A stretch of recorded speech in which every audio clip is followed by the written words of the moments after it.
So post-profit, Longview, Texas. So you guys tell us, each one of you, like tell us who your names are and tell us like what you do in the band. Well, my name's Zach Hicks and I play drums and sing vocals. Nick Honor, I play guitar and do backup vocals sometimes. I'm Matt, I play guitar and I sing lead vocals. I'm Jordan Conley, I play bass guitar and sing backup vocals as well. Nice. So how did you guys all meet? And tell us a story about when you all decided y'all were going to become post-profit. Good one. Okay, I'll summarize it the best way. Okay. Okay, so I've known Matt my whole life. And then I guess 4 years ago now, almost 5, I met Nick. And then Matt and Jordan went to college together. Nice. And that's how we got Jordan into the group. And I guess, how did we decide to become post-profit? I guess me, Matt, and Nick started jamming for like a year or so, right? We did a few open jams, played a few last-minute impromptu shows, and did all that stuff. And then around 4th of July, he was like, yeah, come over, let's just jam. Come over to Nick's. And I was like, okay, cool. So we went over there, and then I went off for a week and then came back, and literally we were over there every single day throughout Monday through Sunday pretty much. And so then we just looked at each other and was like, y'all want to do this for real? I was like, all right, cool. Yeah. What are we going to do with the name? We got a show in 24 hours. So yeah, how did y'all come up with the name post-profit? Band name generator. No Really? Are you swear? 100%. Band named. I love that. I mean, we sifted for a while. We pretty much combined 2 of them, but we won't say what they came up with before. But I think we can. We can say it. We could. no. No? She wants to know. You want to know. It depends on if you. Yeah, we absolutely want to know. We already got clearance for this before. Yeah, it's go all in. We got to hear it. Well, yeah. Lay it on them. The name we got right before post-profit when we pushed the button was The Bride Signals Bukkake. Yeah. And obviously that was not going to work out. So. Dude, it really just spits out random things that it feels like it should like be Bukkake, right? go together. Yeah. Did not expect that. Yeah. It was odd, but I don't know what kind of vibe Here we are. to go for, but Wow, that's great. I mean, you hear like stories from like the Eagles, and like they did a bunch of drugs and went into the desert, and they were like, "Yeah, we came up with the Eagles," and you guys are like, do that too. But you were like, just name generator. We do that, and then we go out in the desert and we get on name generator and do some peyote or yeah. I mean, right on, whatever works. So, how did each one of you like become inspired to like be a musician? Like, where was your start of getting into music? well, for me, it was my uncle. And then I guess like being around the music scene, I guess when I was a kid, like at church and stuff like that. Right on. Why the drums? Obviously, it's the coolest instrument. It's pretty cool. I can vouch for that. I think we all can. I had drums before I had a guitar, and now I'm a bass player, so. I think we all can, actually. We're all drummers. yeah. I started playing drums actually before I started playing guitar, and it was just something my mom had bought and I just played around on. So I mean, I always kind of, when I was younger, I just wanted to play her instruments, and yeah, so Tightened it up. that's how it is. Right on. For me, it was drums also first. At 2 years old, my uncle David got me a kit. I can't even remember what kind it was because I beat it to shit. But there's holes in the drums, and the heads are just beat to shit. And I still played them, but until about like 5 or 6, that's when I started getting really into guitar. And I asked my dad for my dad tells me the story of how I asked him for like 3 chords, and then was like, okay, thank you, and then locked myself in my room all the way through high school and just playing my favorite albums and just doing that while everybody else is just going partying. Yeah. We got a drum set the same year. Yeah, we did. It was like 4. We got a new one together. I think there's still a picture of like you and me with our drum sets like back and They forth. were the same kit, just different colors, and I was just like, great. That's cool. I'm learning all this for the first time too. This is pretty neat. It's kind of a full circle thing because me and Zach were talking about doing this when we were like 4 or 5, and we didn't know how it was gonna happen or whatever. I've been begging him to do this since then. Yeah. He's been in bands like growing up all the way in like in high school and stuff, and after we graduated high school, and I've been like, hey, is it this time yet? Okay, no, okay. Kind of went through all that stuff, and then now it's full circle pretty much, so it's kind of cool. What about you, Jordan? Mine basically kick-started, I guess, with my mom. At like 3 or 4 years old, she bought me this tiny keyboard. I started out on keys. My great-grandmother could play organ and keys really, really well. She lived until 94, so she was a big part of my life, and all of her kids and grandkids were musicians. Not a whole lot of my family, like direct family, was real into music until we got into like 6th grade band and stuff. But What did you play in 6th grade band? I was a saxophone player, and I actually took that to college. I took saxophone performance at Kilgore for like 2.5 years. Y'all thrown in any of the sax into any of y'all's music before? Well, unfortunately, we probably would have if my horn hadn't got stolen right after I joined the band. But He is the only music major in the band. yeah, I graduated from Kilgore. I got my associate's degree in music education and performance, and I didn't start learning any guitar until after I started college, and fell in love with it. Absolutely love guitar. Haven't put one down, for more than a week at a time, and just trying to get better. Awesome. Fun fact real quick. Okay. I actually went to college with him, and I was a music major myself, Zach. I know, but you didn't finish. Exactly. I didn't finish. Somebody hit a hot spot. He finished. I didn't. I started the program at Kilgore with like 26 students, I think, and I only graduated with 4. Yeah, and I was not one of those 4. You're either cut out for it or you're not. No, it was more. He was obviously cut out for the thing that I wanted to do anyway, which was performance. I put the effort into almost not knowing where I would take it, and then this just kind of walked in. So Awesome. I'll take it. I'll take what I can get. That's awesome. So you guys, like, I want to hear about a time that you guys like had a disagreement. Like, so let me ask this. Have you guys ever gotten close to like splitting up as a band? A few times. Yeah, so let's get raw into that. Let's hear about the time that you guys almost indefinitely split up and why. Before we do that, let me chug the rest of this real quick. I don't have any more, unfortunately. Oh, we need a refill over here. Good Lord. Oh man. Getting hot and heavy here. Yeah, we gotta dive into the raw, aspects of this. Oh. So we almost, split up earlier today. No, I'm just kidding. Totally kidding. I have probably been kicked out of the band more than anybody. But You've been kicked out of the band more than not anybody? really kicked out. Just took a hiatus. Yeah, so why is that? Take a hiatus. I don't know, man. I've had a troubled life. What's your sign?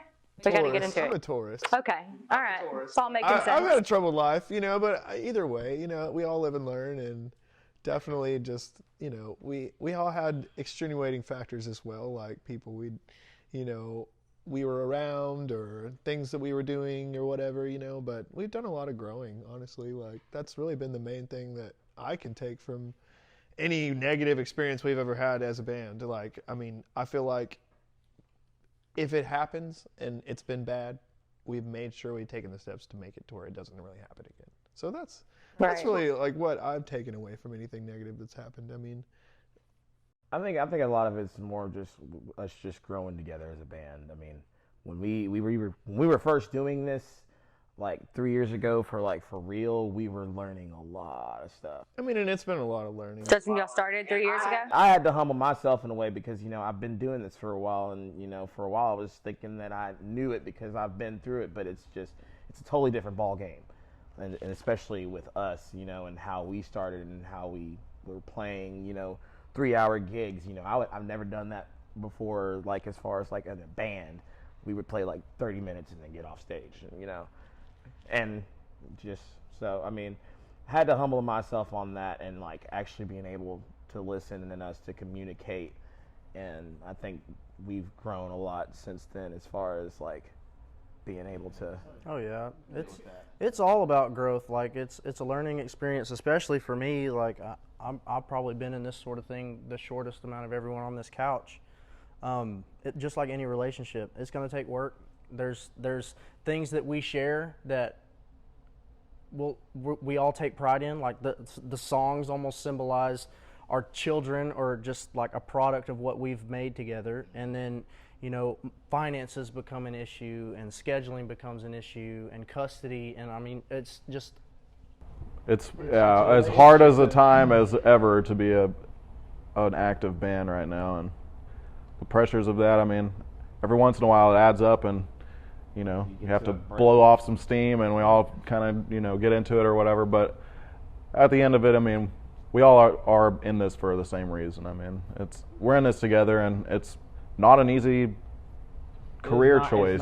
Right. It's hard. People think that because you're in a band that it's always just girls and drinks and all this stuff, and it's really not. We work on it every single day. It's a lot more work. Sex, drugs, and rock and roll. When we were a new band, yeah, of course, like it may have seemed that way because we weren't really in it at that point for like, I mean, it's not that we didn't want to have it as an end goal to make this a profession, but it was mostly like we were enjoying it. You know what I'm saying? Like, and then after a while, I mean, honestly, like we're year 3 now, almost 4, and to be honest, like, it's work. It's a job. It's pretty much every much of a job as anybody else's. You know what I'm saying? And to be honest, I mean, like the amount of work that you have to put in. I mean, I'm at work with Nick. I mean, I don't work with Nick, but I'm at work and Nick's at work calling me, and we're doing band stuff while we're at work. You know what I'm saying? I sometimes get in trouble because I'm on my phone because we're doing stuff for the band. But I mean, I was gonna say, I know that's true Definitely for you. for me. You're pretty much, you know, it's really taxing. I mean, a lot goes into it to a lot of people that don't really understand. Everybody thinks that it's all this glamour and all this and that, but I mean, it's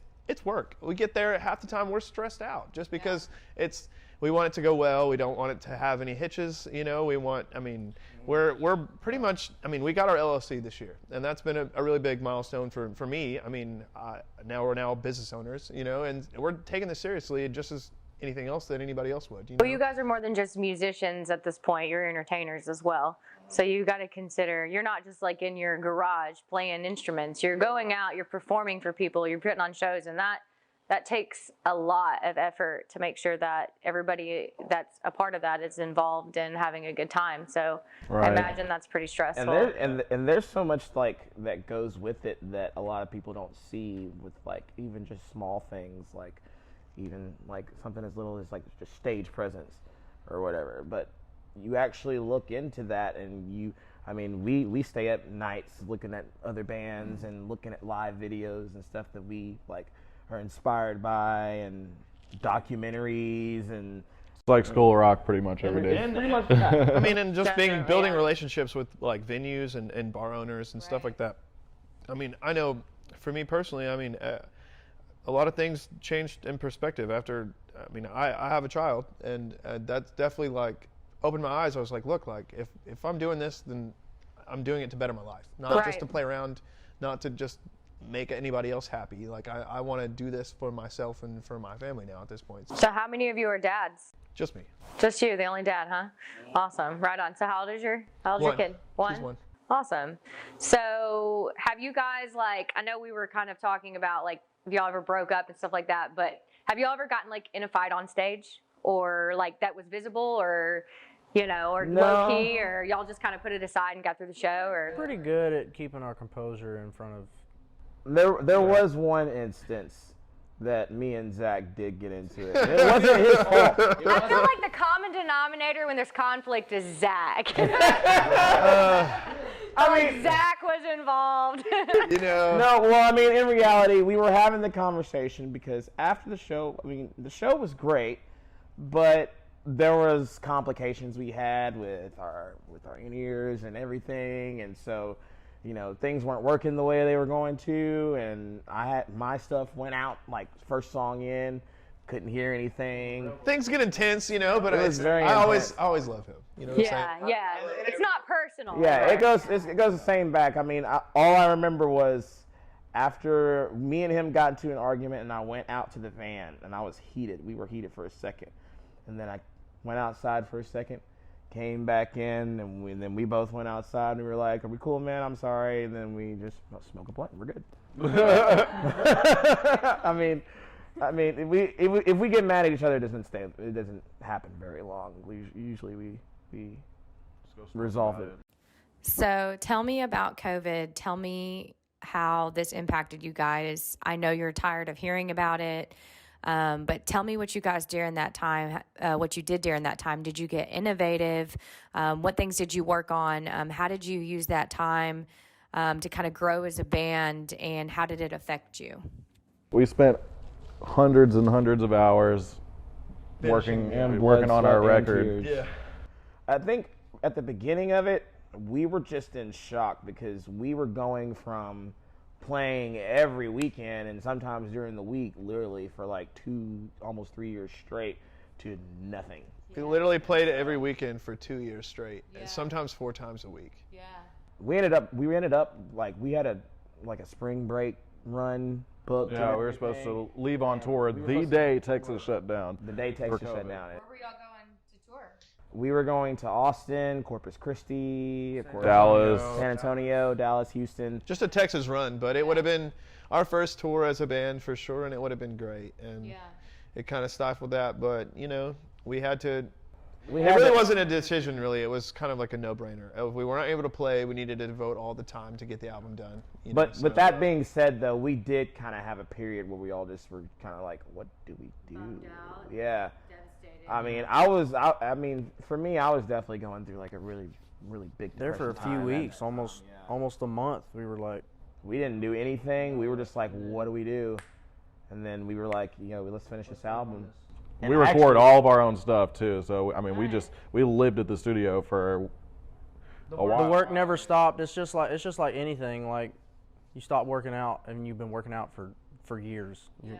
It's gonna eventually fade away. So in order to keep our stamina kind of sort of where it needed to be, we had to keep working and Just kept going and and your energy into the I album. won't lie though. Playing shows now after COVID's kind of lightened up some. I was like in a groove. I was not. It was not like getting tired at all. And then now, I swear to God, I play a show and I'm like, Your body's like trying to get used to it. yes, it's awful. yes. But I mean, like, I think the cool thing, like, because, if you talk to somebody and, like, a lot of people, like, or sometimes, like, when we would talk to people or just talk to each other, we would be like, yeah, COVID sucked. And yes, it did. But in all honesty, it actually helped us out a lot because when we first looked at the album, after we had, like, a month of just kind of looking around, we listened to what we had, and we were like, we're not finished. And we basically re-recorded everything we had. We recorded everything we had. We literally spent blood, sweat, and tears spending the nights. Spending the nights there. Sleeping on mattresses. The power went out one time when we were recording. Like space heaters. Wow. Yeah. We did the whole 9 yards with it. And then we wrote another song that actually I think it's our next single that we're going to release.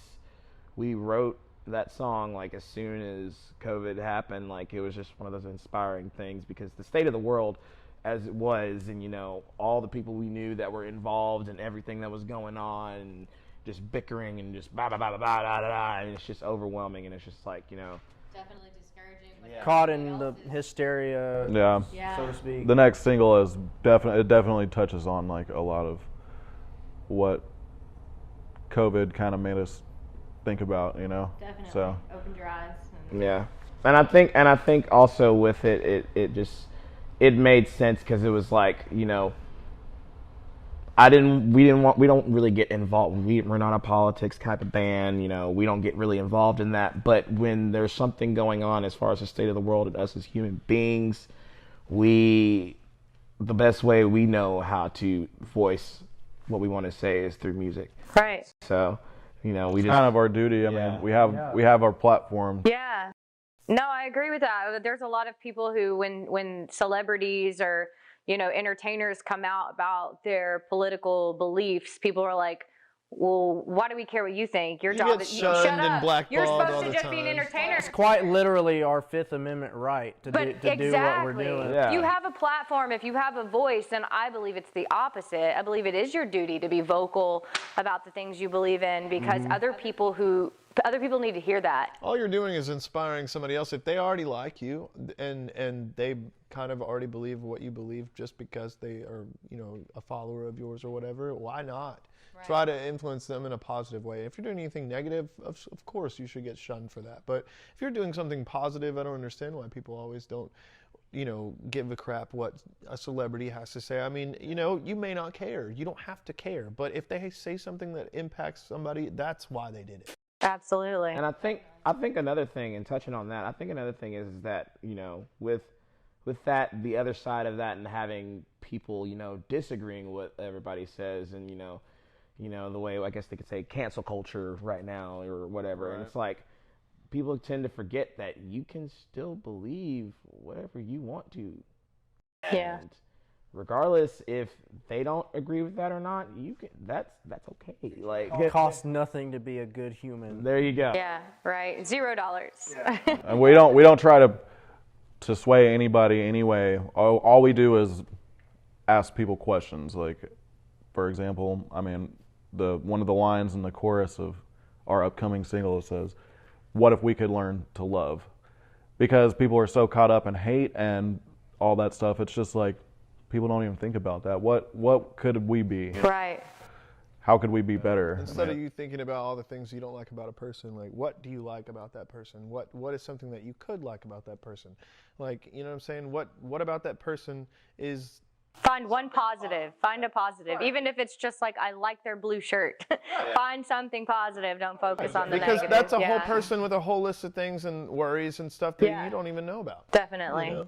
I think the whole thing, that as far as like lyrically, even throughout our whole album, that the main question that we want everybody to know is just question everything. It's all about perspective and seeing from a different perspective and kind of understanding in that way. And I think we've all kind of been through that in our lives individually, and a lot of that has come out on the record. So it's just, Awesome. So what other artists inspire you guys, like individually? What other artists? They can be mainstream, old school, local. What other artists like inspire you? I don't know. I feel stumped. He's taking time to think of all. I'll lay some out. I'll lay them down. Go all right. Go ahead. So, Deftones, Thrice, Cave In. You're naming off mine again. Highly Suspect. See, Bad Flower. Led Zeppelin. Yes. Aerosmith. It's a mixed bag, and I like Queen. Queen. Yeah. I love Queen. You're naming off some good ones. You got some bands out there, Matt? Got some bands. Oh yeah. Really been a big fan of Incubus. Incubus. Love Incubus. Failure. Nirvana. Nirvana. For anybody. I think we got it. I'm just making sure. What's this Nirvana group? Nirvana. Is that how they say it in Texas? But no, who else? For me personally, my dad got me into this band called The Call, and they were an 80s like rock pop band, and they actually did a song that was on Lost Boys with Kiefer Sutherland. Mm-hmm. I Still Believe, and that was like the first album he showed me with that song on it, and I've been a big fan of them since. And P.O.D. is a big one for me. Reliant K. There's a lot. One for me recently, and I love metal too, so I'm a huge metalhead. Loathe. Oh yeah. From they have been on repeat for like the last year for me. Nice. Their album I Let It In and It Took Everything is literally my favorite album of 2020. That's my album of 2020. What about you, Jordan? Any bands? Honestly, I'm the only one who can say this, so I'm gonna say it. Post Profit, I was a fan before I was a part of this group, and like the start of this group kind of got me diving into the rock scene and alternative rock scene in general. But like growing up, I was into late 70s, early 80s stuff, a little bit of 60s too. But I was into the funk, like Stevie Wonder, Michael Jackson, Jackson 5. I was into all of that, and then started playing guitar and bass, and really favored Victor Wooten. I know a lot of bass players will know that name. Just anything kind of jazz related I was into, because I was a saxophone player and a jazz musician. And could definitely see the bass player being into funk and stuff like that. Very laid back knuckle dragging music for me. Knuckle dragging. But I really enjoy the genre or the direction that this band is headed, and like, I don't know, Foo Fighters type stuff, like anything alt rock, heavy guitar, riffy guitar. I love that. And I listened to a little bit of metal in high school, hardcore. But other than that, I got him on that load game. Yeah. Got everybody on that. Actually, Nick was the one that got me on it. And for me, the metal has to be super melodic. My brain works on a music theory level, so I like chords. I like complex chords, complex melodies, borrowed tones, all of that. So. All right. So here's a question. What is it like being, a musician, especially you guys, like heavily diving into like the entertainment aspect? Tell me about like relationships and how that, like girlfriends, boyfriends, whatever you're into. Tell us about how that dynamic goes. And being we know how it is. I'm friends with a lot of musicians. I'm married to a musician, so there's gotta be stress, struggle. Oh yeah, It's not for everybody. I mean, another good time. I mean, we've all had a number of relationships that just didn't work out because, I mean, it's a different lifestyle. Yeah. It's not for everybody. I mean, it's hard for some people to understand that we have to be nice to everybody. It's part of our job. Like if some attractive person comes up to us and we're nice to them, it's not like necessarily it's not a come on flirting thing. It's just like, could we say that all of us on this couch has had at least one failed relationship because of what we do? Oh yeah, I've had more than one. It's difficult because, especially now, like, okay, like I'll say this and be honest. Like, when we were first a band, hell yeah, like we partied a lot and we had fun and we went out all the time. But that's what we were focusing on. And then after. Now I look at myself now and I think about what I'm focused on now, and that's definitely not that, you know. And it's not girls at the show. And it's hard to, especially somebody that already knows you and what had went on back then. It's hard to get somebody to understand that that's not what we're about anymore. You know what I'm saying? Just because, like, I mean, for me personally, like I said before, I'll reiterate. Like, I mean, it's more. I show up and it's work. You know what I'm saying? Like, I want to be good. I want to make sure that we put on a good show, but it's like all the stuff that leads up before the show that I'm worried about, and like stuff that's going on during the show that I'm thinking about way before we even play the show, you know? So, I mean, it's one of those things. It's hard to connect with somebody that automatically has this stigma in their brain about how things are, but you know, at the same time, like, it's a lot of trust that you have to have just because. I mean, and it goes both ways. It really does go both ways. Imagine being a musician out on the road and you're wondering what your loved one's doing at home, your significant other is doing without you. I mean, that's true. They might be wondering the same thing, but you have to have that level of trust. And that's the thing that's going to go through everybody's mind that dates a musician or dates whoever, like, entertainer, actor, or anything like that. And I mean, they also have to realize that, you know, when we're busy, we're not going to be on our phones. From their perspective, they only see like the fun aspect of it because they're on that end of the stage. You know, they see the environment. They're like, oh, this is just a big party. They're not seeing like you guys, like you're working. Like there's hardly any time to party. Like during like when you're actually out like playing shows or going on tour. There's no time to like really do those type of like things. All the fears and stuff that most people associate with people that are musicians in bands that have significant others, it's like, look, like the movies kind of really messed that shit up. I mean, the movies distorted that shit hard. It may have been more that way, you know, back in the day, even like, you know, in the rise of bands and like from the 70s to the 90s, you know what I'm saying? But like now, you know, it's not really that glamorous, to be honest, because, I mean, if you get paid and you do well to get paid at shows, you know what I'm saying, that's because you formed a relationship to where, you know, it's a business aspect of it at that point. I mean, there's a lot of bands that still play all the time that don't get paid anything. You know what I'm saying? So, I mean, like, it's a job every much of a business as any other business would be. And it's, like I said, like, when we were first a band, hell yeah, that was not really what we were focused on necessarily, was like, let's not party and stuff. You know what I'm saying? Now it's mostly like, not only do I have a family now, you know, these guys, you know, we all work, you know what I'm saying? We have day jobs. We don't we don't take any money from shows. We put all the money back into the band. If we do take something, it's just occasionally, you know, because there's a lot of expenses that go into this now that we have, as we're more of a grown-up band now at this point, you know, 3 years in. It sounds not really grown up, but, you know, in a short amount of time, we accomplished in my opinion, a lot more than most, you know, so I mean. And it never ends. You heard it here, folks. We ain't rich. It's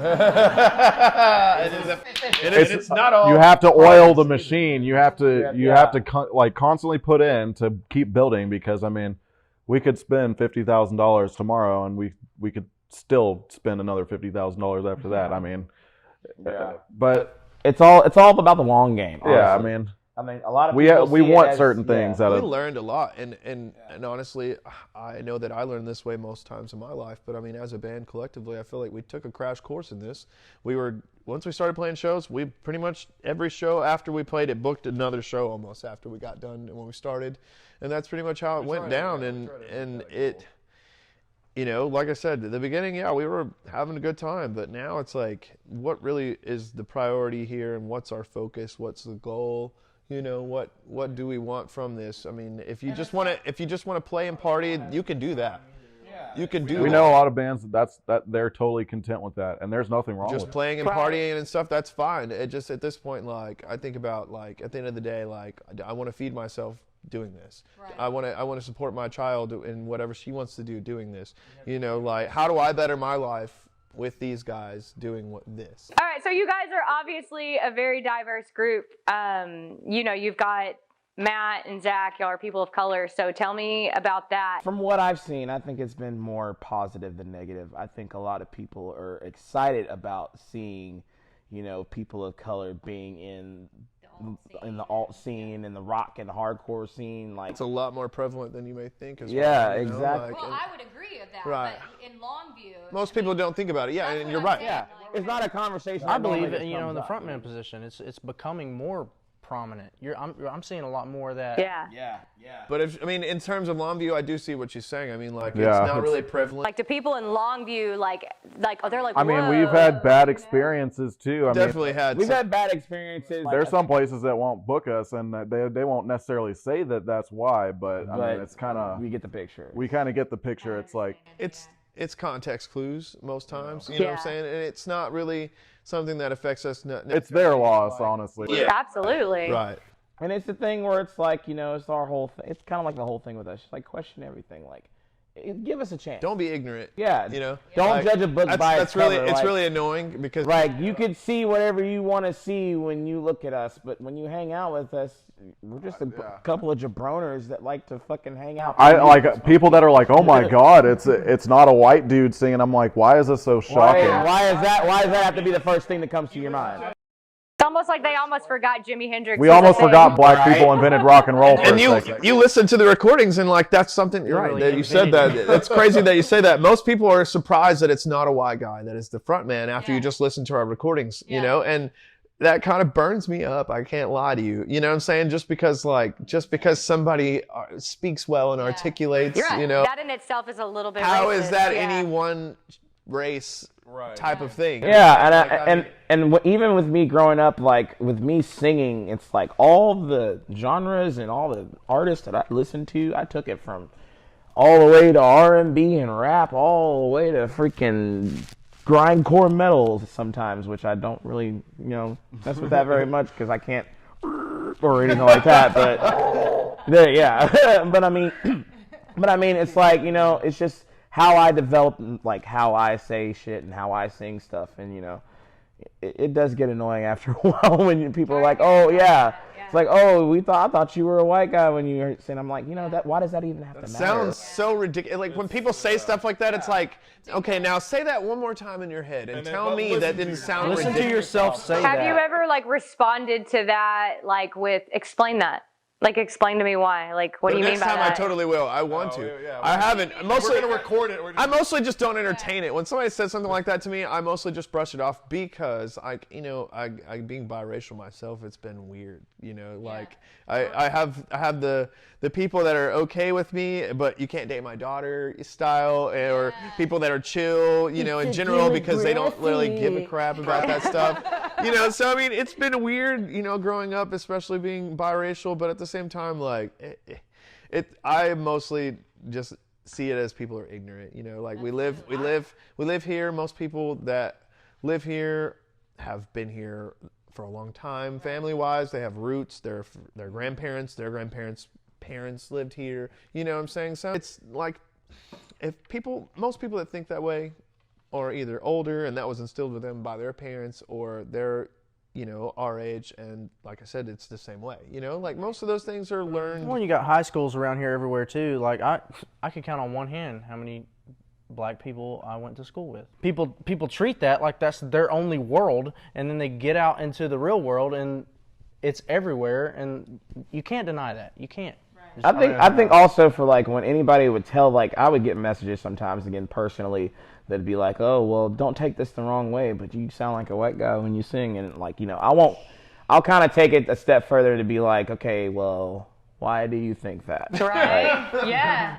I'm not gonna. Yeah. Why does it matter or anything like that? Just because it's like, if you found out the singer's black, is it gonna change your perspective on this band? Is it gonna make you like listen to us or not? And I feel like regardless, and this is just a thing for in general. Regardless of, I mean, you see all of us, we're different colors, we believe different things, I mean, but at the same time, we all bleed red, like, it shouldn't matter at all, like, we all love music, we all came together.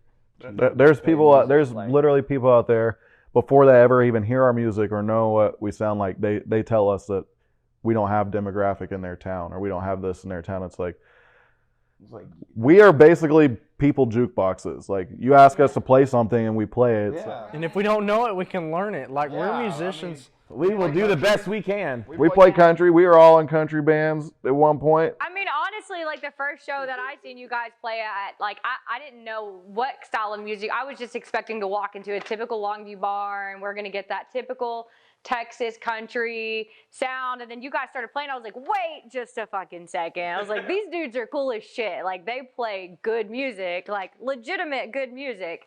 So you had it right when you were like, it's their loss. It really is. I mean, you guys put on a hell of a show. Pretty much people pleasers at this point. I mean, like, we have a right away of things. I mean, if you don't feel like us playing full band is what you would want, we have a 3 to 4 hour acoustic set. We're entertainers. We can adapt, right? That's our goal. You guys played a little bit of everything. I mean, you've gone from one thing, like, a lot of people don't do that. We'll play a Darius Rucker song and then turn around and play Deftones. Yeah. Come on, like, I mean, we played it really just Whiskey doesn't one matter. time and then ended up playing, what was that one song? My Own Summer or something like that. Right afterwards.